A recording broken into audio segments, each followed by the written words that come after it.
Je peux toujours me présenter Youssef Ndichy, donc député à la région bruxelloise, non plus pour le PTB mais pour le MR maintenant, comme vous l'avez dit. Donc j'ai été député pour le PTB pendant 9 ans et 9 mois. Et puis il y a eu pas mal de divergences entre eux et moi sur des lignes politiques, mais surtout idéologiques. Et à un moment donné, voilà, j'ai arrêté avec le PTB. Et petit à petit, j'ai commencé un petit peu à réfléchir quelle serait ma vie d'après le PTB. Et petit à petit, j'ai commencé un petit peu à m'intéresser sur l'entrepreneuriat. Donc j'ai créé une petite société de services de nettoyage pour Col Nettoyage, parce que quand j'ai arrêté l'école à 19 ans, c'est mon premier boulot. Et quand on crée une société, qu'est-ce qu'on sait faire? Voilà. Moi je me suis dirigé vers ce secteur-là.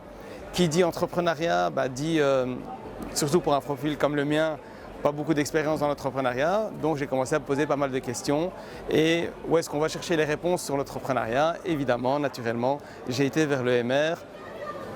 Toute une série de questions de comment est-ce qu'on fait, comment est-ce qu'on crée sa société, comment est-ce qu'on peut vraiment la développer, quels sont les pièges, quels sont les avantages.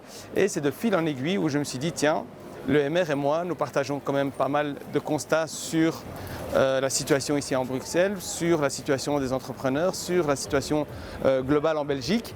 Et de fil en aiguille, je trouve qu'une fois qu'on a partagé les constats, il faut voir les solutions.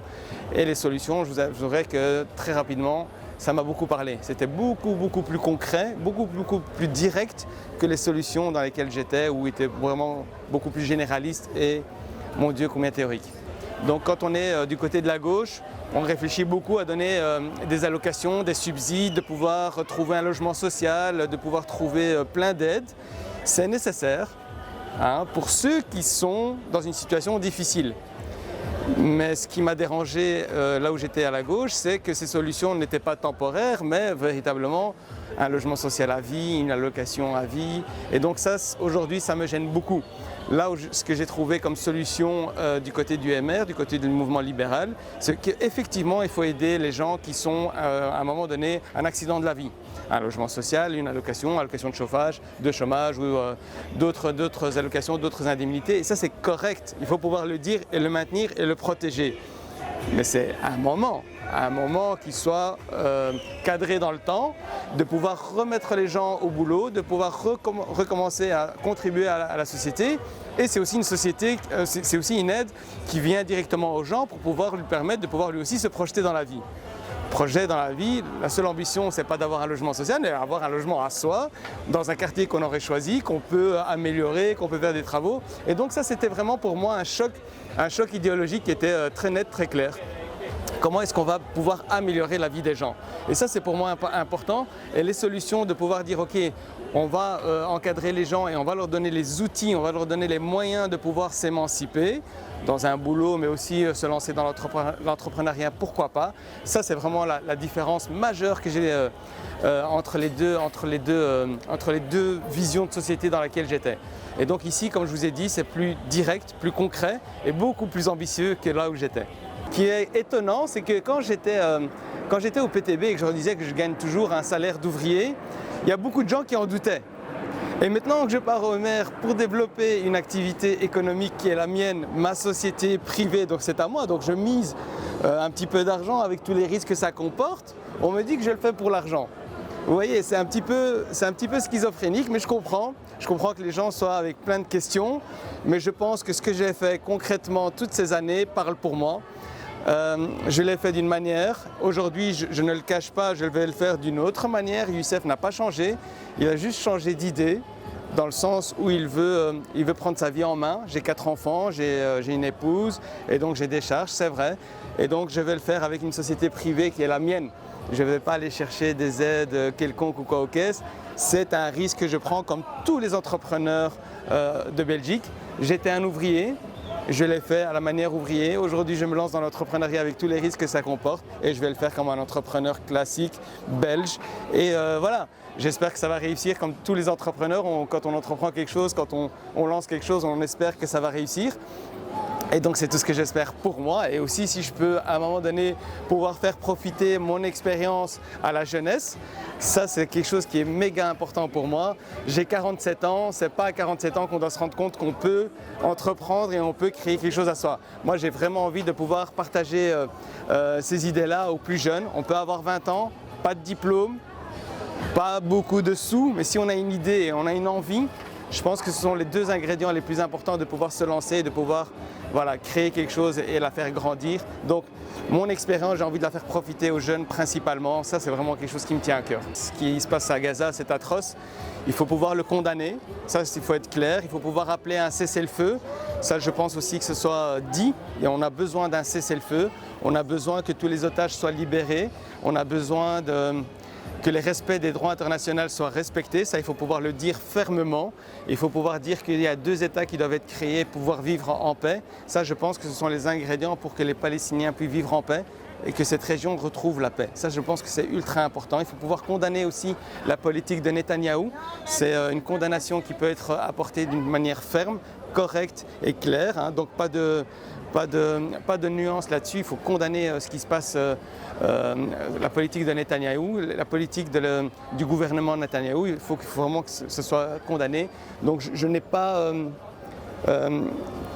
de double langage ou de nuance à apporter là-dessus. Je pense que mes positions sont claires. Ces positions sont les miennes. Elles sont partagées aussi par un grand nombre au parti, au MR. Donc ça, je suis très très à l'aise avec lui. Et donc mon militantisme va toujours vers la paix. Et cette région en a besoin. Écoutez, quand ça a été voté, moi j'étais encore au PTB à ce moment-là. Et le PTB l'a voté, c'est vrai. Et je ne comprends pas du tout ce vote pour. Je suis vraiment très mal à l'aise avec cette ligne. Je vous l'ai dit tout à l'heure, il y a quand même une liberté de penser au MR, au PTV, ce n'était pas trop le cas, donc ils ont voté pour. Voilà, moi je ne vais pas faire de commentaires sur le PTB. Ici, personnellement, moi je suis très mal à l'aise avec ce programme qui, avec un budget très très limité, on parle de moins de 4 millions d'euros, où on pourrait régler l'harcèlement à l'école, l'harcèlement sexuel. C'est très très très compliqué. Moi, ce qui me gêne aussi très fort, ce sont des associations qui arrivent, des associations extérieures qui arrivent dans des écoles, alors que moi, qui a grandi ici, qui a fait ma scolarité ici, moi je me souviens que ces sujets-là étaient discutés avec le professeur. C'était un professeur avec qui on avait un certain lien, il était là depuis tant d'années, et certainement avec un professeur avec lequel on a le plus d'affinité, qu'on connaît, parce qu'il nous a vu grandir, il nous a vu faire pas mal de classes, et donc c'est quelqu'un qui est de l'école, qu'on connaît, qui est du corps enseignant de l'école. Voilà, moi j'ai quand même pas mal de questions, j'ai quand même pas mal de doutes, j'ai quand même pas mal de frilosité par rapport à ce programme-là. Voilà, moi je suis très mal à l'aise avec ce plan-là. Voilà, j'étais au PTB à l'époque, le MR me laisse une latitude de pouvoir penser, de pouvoir m'exprimer comme je le fais devant vous. Voilà, moi je ne pense pas que ce soit dans cette direction-là qu'il faut aller. C'est plutôt remettre un peu plus d'argent dans l'école, donner plus de moyens à l'école pour pouvoir développer d'une manière continue, tout le long, et effectivement de suivre la progression de l'enfant, de comment est-ce qu'il grandit, de pouvoir véritablement le suivre et apporter les réponses à toutes les difficultés qu'il a dans sa scolarité. Et ça, je pense que c'est dans ce sens-là qu'il faut aller et pas moins de 4 millions et pouvoir prétendre résoudre tous les problèmes du monde, de la société. Voilà, moi je suis très mal à l'aise par rapport à ça. Mais je ne pense pas qu'il y a que la communauté musulmane qui est inquiète. Hein. Je veux dire, je pense que tous les parents sont plus ou moins inquiets parce qu'il y a une incompréhension autour de ce plan. C'est assez flou. C'est quoi ces 2 heures de cours? Comme si avec 2 heures de cours, on allait régler ces problèmes-là. Et je pense qu'il y a pas mal d'inquiétudes parce que c'est un manque de sérieux par rapport à la problématique. Je pense que beaucoup de parents, qu'ils soient musulmans ou non, qu'ils soient croyants ou pas, je pense que ce domaine-là, les enfants, c'est très sensible, il faut pouvoir le prendre avec les plus grands sérieux. Et c'est pour ça que sur ce plan-là, je ne pense pas qu'il n'y a que la communauté musulmane qui soit inquiète, mais je pense la majorité des parents. Sur Bruxelles, je pense que c'est même plus la question d'être pour ou contre. Il ne va plus y avoir d'abattage, il va plus y avoir d'abattoir ici sur la région bruxelloise, donc ça c'est résolu. Ça, à un moment donné, c'est clair. Sur l'abattage rituel, je le rappelle, en Wallonie, ça a été voté, en Flandre, ça a été voté. Je ne pense pas que la viande halal a disparu, c'est juste qu'elle vient d'un peu plus loin. Pour la Wallonie, la petite anecdote, elle vient de Roubaix. La Flandre, elle vient de la Hollande. Donc on a juste déplacé les abattoirs, hein, donc c'est pas du tout ça. Je comprends que beaucoup de la communauté musulmane ici à Bruxelles et la communauté juive sont inquiets par rapport à ça. Mais voilà, en Wallonie, on trouve toujours de la viande halal. En Flandre, on la trouve toujours. D'abattoirs, il n'y en aura plus sur toute la région bruxelloise. voilà, le problème est résolu. Est-ce que moi je mange halal? Je mange halal, j'en ai besoin et donc mon boucher au coin de ma rue, j'espère le garder et trouver la même viande qui était la mienne. Voilà, ça c'est plus ou moins la situation dans laquelle on est. Malheureusement, il n'y aura plus d'abattoirs sur toute la région bruxelloise. La fête de la Hadha s'est aussi mise en difficulté ou quasiment disparue depuis 2015-2016, où là aussi, ce n'est pas le MR, mais plutôt le Parti socialiste qui était au gouvernement. Ça aussi, ça a été abrogé, c'est fini depuis 4-5 ans. Et effectivement, le seul moyen pour nous, les musulmans de Bruxelles, c'est de passer par la boucherie, malheureusement. Et donc la situation, elle est celle-là aujourd'hui.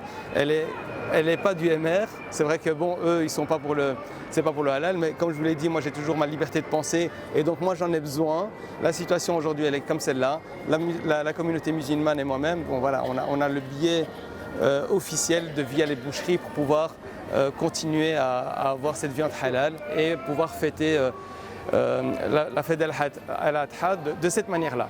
Écoutez, moi j'ai un message. Donc moi je me présente sur la liste fédérale, je suis numéro 3, donc c'est quand même une place très haute au MR, donc à la Chambre.